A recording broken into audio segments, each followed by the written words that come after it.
Hello అందరికీ. మా అమ్మ వాళ్ళ ఊర్లో మాత్రం మల్లన్న బోనాలు అయితే కంప్లీట్ అయినాయి. మా అమ్మ వాళ్ళ ఊరు ఏదంటే చిలుకూరు, మొయినాబాద్ దగ్గర మల్లన్న టెంపుల్ ఉంటుంది కదా, ఆడ ఎంతో అంగరంగ వైభవంగా బోనాలు జరుపుతారు. మా చిలుకూరు గ్రామస్తులు అనేక గ్రామాల నుంచి వస్తారు. కానీ ఆ రోజు బోనం చేయడం వీలు కాదని జాతర అయిన 2వ వారము మా అమ్మ మల్లన్న స్వామికి ఎల్లమ్మకి బోనం సమర్పించింది. మల్లన్న స్వామి బోనం జాతర రోజు ఒక్కరోజే కాదు, 7 వారాలలో ఎప్పుడన్నా చేసుకోవచ్చు. ఆదివారాలు చెప్పడం మర్చిపోయా. నా శారీ ఎలా ఉంది? ఏ ట్రెండీ శారీ వస్తే అది మనం ట్రై చేయాల్సిందే, అంతే కదా. మరి ఇక్కడ మేము ఆటో బుక్ చేసుకున్నాము. ఆటో బుక్ ఎందుకు చేసుకున్నామంటే కార్లో ఇంతమంది పట్టాం కదా. మా వదిన కూడా ఆ రోజు మల్లన్న స్వామికి బోనం సమర్పించింది.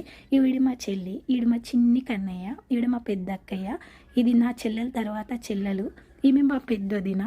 అందరం కలిసి ఆటోలో అలా మల్లన్న స్వామి గుడికి బయలుదేరినాం.